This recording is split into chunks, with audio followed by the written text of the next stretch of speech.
चाह रहा है, ये इधर करवाना चाह रहा है, ये इधर करवाना चाह रहा है, तो कुल मिला के कितना डिस्प्लेस होगा, तो यहाँ पे से सब्ट्रैक्ट होगा, तो यहाँ पे दोनों का डिस्प्लेसमेंट जो सब्ट्रैक्शन होगा वो आएगा प्लैंक का डिस्प्लेसमेंट। तो यहाँ हेलो एवरीवन, जैसा कि मैंने बोला था पहले कि मास प्लैंक वाले क्वेश्चन को मैं बहुत इजी तरीके से, बहुत ट्रिक के हिसाब से मैंने वो क्वेश्चन बनाते बनाते सीखा था, तो वो मैं आप लोगों को भी सिखाना चाहता हूँ और अपने सारे टिप्स ट्रिक्स और कंसेप्ट्स आप लोगों के बीच शेयर करना चाहता हूँ, जिससे आप लोगों का भी मार्क्स और फिज़िक्स अच्छा हो जाए। और मार्क्स जैसे मैंने 160 स्कोर किया फिज़िक्स में, वैसे आप लोग भी 160 50 160 70 180 भी स्कोर करें, ये मैं चाहता हूँ। तो मैं कोशिश कर रहा हूँ कि वो बहुत सिंपल कर दूँ, तरीका से भी समझाऊँगा, और इसके बिल्कुल एक छोटा सा आसानी सा ट्रिक जो बिल्कुल तुरंत क्वेश्चन बनाएंगे हमारे, वो भी सिखाऊंगा।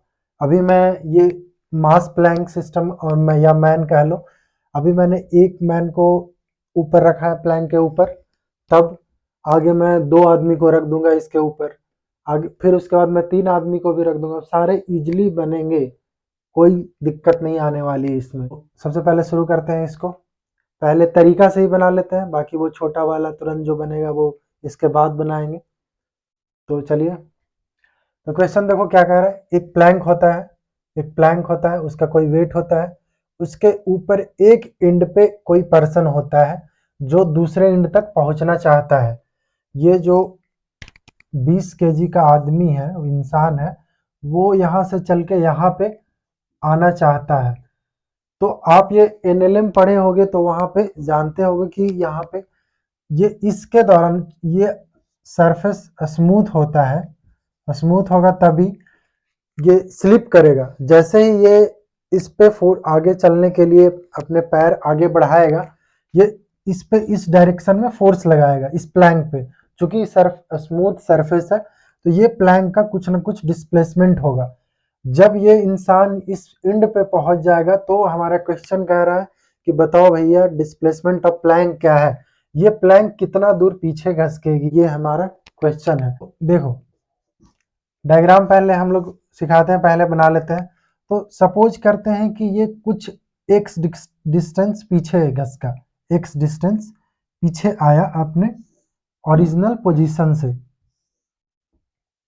यानी ये कितना डिस्टेंस बताया मैंने, एक्स। तो आप ये बताओ कि अगर ये एक्स इस पीछे गया तो यहां से भी एक्स पीछे गया होगा, ये तो इजी है ना। अगर ये प्लैंक इस पहले ये लेंथ था, नेचुरल लेंथ, ओरिजिनल ये 6 मीटर था, तो ये अगर प्लैंक घसक के पीछे आता है तो ये एक्स पीछे आया, तो यहाँ से भी एक्स ही पीछे आएगा, होल कॉन्टिन्यूअस मास सिस्टम है, तो ये एक्स पीछे आया। तो चलो ये पूरा, अब ये देखो, अब पूरा लेंथ अगर, ये पूरा लेंथ अगर 6 मीटर है, तो ये वाली लेंथ, ये वाली कितनी होगी, 6 माइनस एक्स मीटर। ठीक, यहां तक क्लियर। तो ये मैंने डायग्राम पहले बना लिया। अब देखो जो तरीका से हम बनाते हैं वो कैसे बनता है, वो सिंपल सा सब जो फॉर्मूला लगाते हैं, m1 x1 plus m2 x2 is equal to 0।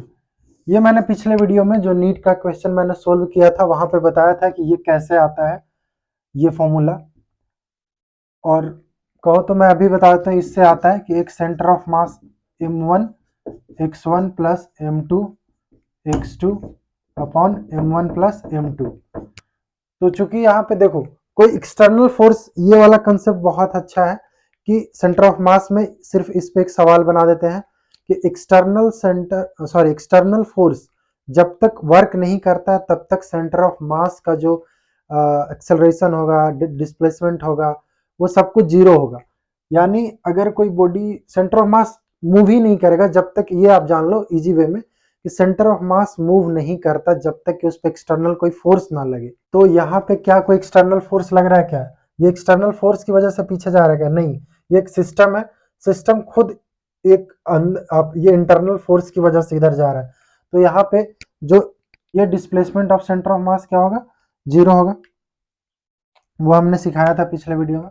ये जीरो हो गया तो क्या बच के आया, m1 x1 plus m2 x2 is equal to 0, ये यहाँ से आता है। तो ये चीज अप्लाई करेंगे सारे क्वेश्चन पे, इससे बनेगा। यहाँ पे क्या आपको कंफ्यूजन नहीं हुआ क्या? कंफ्यूजन होना चाहिए ना। ये आ, आप तो बता रहे हो कि ये जीरो, इसको बता दे रहे हो कि सेंटर ऑफ मास जीरो हो गया, तो आप बोल दे रहे हो m1 x1 plus m2 x2 is equal to, आप जीरो कर दे रहे हो। और यहाँ पे बोल रहे हो कि प्लैंक का डिस्प्लेसमेंट भी बताओ। यहाँ पे आपने जीरो कर दिया, फिर बोल रहे हो कि प्लैंक का डिस्प्लेसमेंट भी बताओ। ये कंफ्यूजन नहीं आया या क्वेश्चन नहीं आया? नहीं आया तो आना चाहिए। अब देखो उसको मैं क्या बताता हूँ इसको कि कैसे ये जीरो है और ये। तो यहाँ पे देखो, जो हम ये बातें कर रहे हैं, ये किसके लिए बात कर रहे हैं? ये पूरे सिस्टम के लिए बात कर रहे हैं। सिस्टम यानी अगर ये चीज है सेंटर ऑफ मास है, तो ये पूरे सिस्टम की बात करें। सिस्टम में ये 20 केजी भी आ गया और 60 केजी दोनों मिलकर आ गया। और यहाँ पे जो हम क्वेश्चन पूछ रहे हैं सिर्फ प्लैंक यानी सिर्फ 60 केजी वाले मास की बात कर रहे हैं। ये देखो, अगर यहाँ पे ऐसे समझो, बहुत अच्छा चीज है, ये समझो कि पूरे सिस्टम का सेंटर ऑफ मास क्या होगा? पूरे सिस्टम का सेंटर ऑफ मास कहीं एक पॉइंट पे होगा।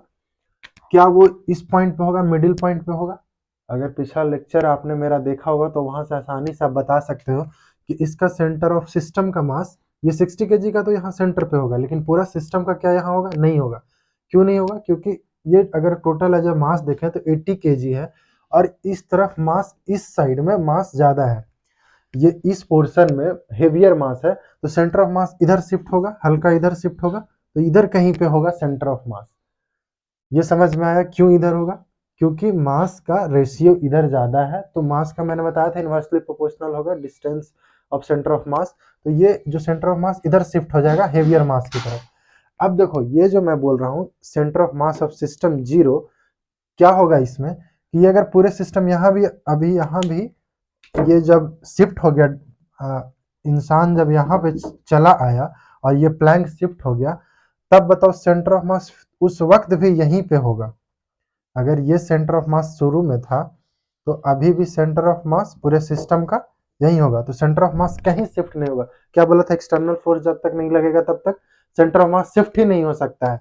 तो यहाँ पे सेंटर ऑफ मास, जब ये पोर्शन पे, जब ये सिस्टम था, अभी यहाँ इंसान था, तो सिस्टम का सेंटर ऑफ मास यहाँ था। जब इंसान यहाँ से यहाँ आ गया, तब भी पूरे सिस्टम का सेंटर ऑफ मास यहीं पे होगा। क्या कोई डिस्प्लेसमेंट हुआ? यहाँ पे सेंटर ऑफ मास का डिस्प्लेसमेंट हुआ क्या? तो एक centre of mass of system, system का क्या होगा? जीरो, क्योंकि एक्सटर्नल फोर्स अभी कोई वर्क नहीं कर रहा, इस वजह से। लेकिन अगर ये जो क्वेश्चन पूछ रहा है, ये डिस्प्लेसमेंट ऑफ सेंटर ऑफ मास का नहीं, बल्कि सिर्फ प्लैंक का, सिर्फ प्लैंक का पूछ रहा है।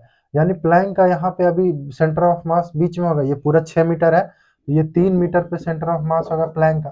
तो अभी भी कहीं पे अगर, जब ये सेंटर ऑफ मास ये अब यहाँ कहीं पे शिफ्ट हो गया होगा ना, जैसे ये बीच में है, तो ये यहाँ पे कहीं शिफ्ट हो गया होगा, ठीक। तो यहाँ पे कहीं शिफ्ट हुआ होगा, तो ये चीज हम कैलकुलेट कर रहे हैं, यहाँ पे ये चीज कैलकुलेट कर रहे हैं कि सेंटर ऑफ मास अगर शिफ्ट हो रहा है, यहाँ पे डिस्प्लेसमेंट ऑफ प्लैंक क्या होगा। तो जो सेंटर ऑफ मास का शिफ्ट होगा वही डिस्प्लेसमेंट ऑफ प्लैंक में शिफ्टिंग आएगा, तो वही निकालना सीख रहे हैं। ये चीज क्लियर हो गया। चलिए इसको मान लेते हैं m1, इसको m1 मान लेते हैं और ये प्लैंक को m2 मान लेते हैं। इस क्वेश्चन का सबसे ज्यादा इंपॉर्टेंट पार्ट कौन सा है? ये डायग्राम। ये अगर हम बनाना सीख जाते हैं और ये सब डिनोट करना सीख जाते हैं, जो कि सब बहुत इजी है, ये मैं देख लो, आप आराम से आसानी से हम निकाल सकते हैं। ये पीछे गया तो कितना पीछे गया वो मान लेंगे, x गया, तो ये इधर इससे x होगा। बचा हुआ डिस्टेंस ये कितना हो जाएगा? 6 माइनस x हो जाएगा। अब ये आदमी जब यहाँ पे पहुंचा तो इसका डिस्प्लेसमेंट हम चेक करते हैं, यानी ये फॉर्मूला में बैठाते हैं। ये formula m1 x1 plus m2 x2 equal to 0 होता है सेंटर ऑफ मास में। तो जब हमने ये दूसरा डायग्राम बनाया, तो ये डायग्राम कब है? जब ये इंसान यहाँ से दूसरे एंड पे पहुंच चुका होगा, दूसरे एंड पे यहाँ पहुंच चुका होगा, यानी यहाँ से यहाँ आ चुका होगा, ठीक। तो ये कितना डिस्टेंस कवर करके यहाँ पे आएगा, वो यहाँ पे यूज होगा। तो m1 x1 यानी मास 1 इसको लिया है 20 केजी, तो x1 बताओ कि कितना ये m1 का डिस्प्लेसमेंट क्या हुआ होगा? m1 का डिस्प्लेसमेंट आगे की तरफ हुआ है। कितना हुआ आगे की तरफ? ये वाला डिस्टेंस आगे की तरफ, मतलब डिस्प्लेसमेंट देख रहे हैं ना। ऐसा तो देख रहे हैं, तो अगर इस, ये आप ध्यान दो कि यहाँ से ये आदमी चलकर यहाँ आया, लेकिन एक्चुअल डिस्प्लेसमेंट क्या हुआ? डिस्प्लेसमेंट में डिस्टेंस नहीं, शॉर्टेस्ट पाथ होता है। तो डिस्प्लेसमेंट यही हुआ ना बस, ये यहाँ से ये लेंगे तो डिस्प्लेसमेंट कितना हुआ, ये वाला कितना हुआ 6 माइनस एक्स, तो 20 इंटू 6 माइनस एक्स, x1 का वैल्यू। उसी तरह से m2 क्या है 60 है, और x2 क्या है, x2 देखो आप x2 में ये चीज ध्यान रखना है, ये x2 मतलब ये प्लैंक का डिस्प्लेसमेंट क्या है, तो प्लैंक पहले ओरिजिनल यहाँ ये लेंथ था, अब ये हो गया, यानी ये पीछे गया, कितना पीछे गया, अपने ओरिजिनल लेंथ से x पीछे गया, यानी यहाँ पे साइन का ध्यान रखेंगे, ये माइनस एक्स होगा इज इक्वल टू 0। बस सवाल यही था मेन, ये वाला कर लिए, सवाल खत्म, इतना तक बस एक कैलकुलेशन है, कितना हुआ 120 minus 20x plus minus minus minus 60x is equal to 0। ये 120 इज इक्वल टू उधर गया प्लस 80x हो गया, x is equal to 12/8 metre, यानी कितना 1.5 मीटर, ये 1.5 मीटर इसका आंसर आ गया। अब इसको छोटा सा वो जो मैंने बताया तुरंत बनेगा, वो देखना कैसे बनेगा। तो ट्रिक के लिए जो एक तरह से ट्रिक कह लो, वो मैंने लास्ट जब मैंने सेंटर ऑफ मास का नीट 2022 का क्वेश्चन सोल्व करवाया था लास्ट वीडियो में, तो वहाँ पे मैंने सिखाया था कि वो वाला चीज़ अप्लाई करना, कि जब दो मास सिस्टम होता है और पूछ लेता है कि बताओ कि सेंटर ऑफ मास क्या होगा, कोई मास के मान लो ये सेंटर ऑफ मास है सिस्टम का, ये पूछ रहा है इस मास से क्या सेंटर ऑफ मास का डिस्टेंस होगा, ये वाला क्वेश्चन मैंने सिखाया था। वहाँ पे मैंने ये सिखाया था कि जो मास पूछता है, कि जो मास से पूछता है सेंटर ऑफ मास क्वेश्चन, वो आप एक बार देख लेना वीडियो, वो तो थोड़ा क्लियर हो जाएगा। यहाँ पे क्वेश्चन होता है, चलो वो क्वेश्चन था 10 kg एक मास है और एक 20 kg मास है, तो वहाँ पे उन्होंने बोला था कि बताओ कि ये पूरे का सेंटर, दोनों कनेक्टेड है एक स्ट्रिंग से, तो बताओ पूरे का सिस्टम का सेंटर ऑफ मास 10 kg से कितना दूरी पे होगा सेंटर ऑफ मास। तो वहाँ पे मैंने बताया था कि जो मास के से पूछ रहा है वो वाला चीज, वो मास नहीं, उसके दूसरे वाले मास, यानी अगर यहाँ पे m1 ये है और m2 ये है, m1 से डिस्टेंस पूछ रहा है सेंटर ऑफ मास का, तो यहाँ पे वो जो हम लोग यूज करते हैं वो m1 नहीं m2 यूज करते हैं। और अगर ये पूरा l लेंथ पे दोनों सेपरेटेड है l लेंथ के स्ट्रिंग से, तो ये total length upon m1 plus m2, ये चीज मैंने सिखाया था अपने लास्ट वीडियो में, ये वाली चीज कि कोई भी सेंटर ऑफ मास की जो डिस्टेंस होती है, वो उस मास जहां से पूछा वो छोड़ के, यानी उससे दूसरा मास, यानी इससे अगर पूछा है तो ये मास नहीं लेंगे, ये mass into length, total length upon total mass, ये चीज, वही चीज को हम यहाँ अप्लाई करते हैं। और ये मैंने खुद ट्राई करते करते मुझे लगा था कि नहीं इससे सारे क्वेश्चन बन जाते हैं, तो मैंने ये सारे क्वेश्चन पे अप्लाई करना शुरू कर दिया था। तो ये देखो यहाँ भी अप्लाई करते हैं, वो मैंने क्या बोला, कितना जो डिस्प्लेसमेंट मैंने अभी निकाला था, क्या कि कोई मास, जो मास को पूछ रहा है वहां से नहीं, कोई और दूसरा मास, और total length upon total mass m1 plus m2। तो यहाँ पे देखो डिस्प्लेसमेंट ऑफ क्या पूछ रहा है, प्लैंक पूछ रहा है, यानी प्लैंक का मास लेंगे क्या, प्लैंक का मास लेंगे क्या, नहीं प्लैंक का मास नहीं लेना, दूसरा वाला मास लेना। तो दूसरा वाला मास क्या होगा 20 है ना, यानी ये आदमी दो मास सिस्टम का है, तो प्लैंक का पूछ रहा है डिस्प्लेसमेंट, तो जिसका पूछता है उसका मास नहीं लेते हैं, उसके दूसरे वाले मास लेते हैं दूसरे बॉडी का। तो 20 इंटू टोटल लेंथ क्या है, टोटल लेंथ क्या है 6 metre into 6, total mass m1 plus m2 60 plus 20 80, 60 plus 20 80 कितना हुआ 120/80, 12/8 यानी 1.5 मीटर। आ गया ना भाई, कितना इजीली आ गया, तुरंत आ गया, 20-30 सेकंड लगे होंगे। ऐसे और भी 2-3 सवाल अभी ट्रिक से हम करवाते हैं, आप वो कंसेप्ट से खुद चेक कर लेना। चलो इसी क्वेश्चन में तीसरा मास ऐड करते हैं, तीसरा मास ऐड करते हैं, यानी m3 ऐड करते हैं, एक पर्सन और यहाँ पे रख देते हैं, कोई वेट हम ले लेते हैं, चलो 30 kg, 30 kg का इंसान ले लिए, ये कौन सा मास हो गया m3। चलो ये क्वेश्चन में ये पूछ ले कि बताओ ये मास अगर जाके यहाँ इस इंसान से इस इंसान से मिलना चाहता है, ये मास, ये इंसान इस इंसान से मिलना चाहता है, तो बताओ अब डिस्प्लेसमेंट, ये प्लैंक का डिस्प्लेसमेंट क्या होगा, कितना पीछे जाएगा। ये इंसान अगर इस इंसान से जाकर मिलना चाहता है तो यहाँ भी वही चीज लगाएंगे, एकदम ट्रिक से तुरंत बनेगा। क्या मैंने बताया था ट्रिक का वो, कि कोई भी अगर डिस्प्लेसमेंट जिस चीज का निकालना है वो वाला मास नहीं, जो जिससे निकालना है, यानी डिस्प्लेसमेंट प्लैंक का निकालना है तो उसका मास नहीं, दूसरे का मास, तो एम और total length upon total mass. तो यहाँ पे मास क्या होगा टोटल, m3। देखो यहाँ पे सबसे कंफ्यूजन वाला कि अब ये वाला मास कौन सा ले, ये वाला मास कौन सा ले, यहाँ पे तो ऊपर दो मास आ गए। तो देखो ये मास जाकर इससे मिलना चाह रहा है, यानी ये मास यहाँ जाएगा, ये यहीं का यहीं रहेगा, ये मास इससे मिलने जाएगा, तो हम यही मास को यहाँ पे पुट करेंगे। प्लैंक का पूछ रहा है तो प्लैंक का नहीं करेंगे, इन दोनों में से चूज करना था, तो किसका चूज करेंगे, जो जाके मूव करके यहाँ पे पहुंच रहा है उसका चूज करेंगे।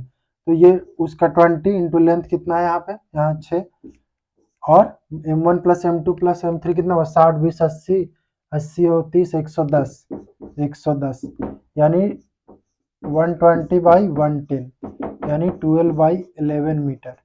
ये आ गया आंसर। ये आप कंसेप्ट से भी बनाना तो यही आंसर आएगा, बना के चेक कर लेना आप। अब तीसरा क्वेश्चन लेते हैं, 3 मास ऊपर रखेंगे। देखो अगला क्वेश्चन जो ऊपर 3 मास रखा है, और इसमें क्वेश्चन भी थोड़ा अलग है। इसमें क्वेश्चन कह रहा है कि ए और सी दोनों अपना पोजीशन एक्सचेंज कर लेते हैं, पोजीशन को एक्सचेंज कर लेते हैं, तब बताओ क्या होगा डिस्प्लेसमेंट प्लैंक का, प्लैंक का डिस्प्लेसमेंट आप बताओ। यानी अगर ये ए यहाँ था और सी अभी यहाँ है, तो ये सी जो है यहाँ आ गया ए के पास, और ए जब चला जाता है सी के पास, तो बताओ भाई कि क्या डिस्प्लेसमेंट होगा प्लैंक का। देखो ये बहुत, मतलब अगर मेथड से बनाना शुरू करें तो बहुत बहुत लेंदी बनेगा, बहुत टाइम लगेगा, बहुत परेशानी होगा, प्लस माइनस का झंझट होगा। तो देखो मेरे ट्रिक से ना एकदम आसानी से बनेगा, वे भी ऐसा ही बनेगा। और आपके नोट्स के जितना क्वेश्चन होगा वहां पे ये लगा कर देखना, फिर आप वहां पे देखना लगता है या नहीं, फिर बताना आप, देखना कितना आसानी से बनेगा। और ये मुझे लगता है कि ये बेस्ट मेथड है बनाने का। तो देखो यहाँ पे वही काम करना है कि पहले ए के लिए बनाते हैं, फॉर ए, इसमें बस इसमें ये काम करना है कि 2 बार करना पड़ेगा वो काम। तो पहले ए को चलाते हैं सी तक, ए को चलाते हैं सी के पास, तो वही चीज वाला अप्लाई करना है। क्या बताया था, जो मास जिसका डिस्प्लेसमेंट हो रहा है वो मास नहीं, उसके अलावा दूसरा वाला mass, total length into total mass, total mass, ये वाला चीज अप्लाई करना है बस। तो टोटल आप ये देख लो कि ए के लिए, ए कहाँ पे जा रहा है, चल के सी के पास आ रहा है। तो अगर हम ए का डिस्प्लेसमेंट निकालते हैं, ए का डिस्प्लेसमेंट निकालते हैं, तो ये वाला मास कौन सा होगा, जो मास चल रहा है, जिस मास का डिस्प्लेसमेंट हो रहा है वो नहीं, उसके अलावा वाला। ये चीज का मैं हमेशा कह रहा हूँ ध्यान रखें। तो 10 kg वाला चल रहा है, टोटल लेंथ क्या है, 5 मीटर इंटू 5, टोटल मास क्या है, टोटल मास ये ध्यान रखना है कि ये तीनों मास प्लस ये मास 10 30 40 20 60 60 120 kg, यानी 5/12, ये डिस्प्लेसमेंट ऑफ क्या हो गया, ए का।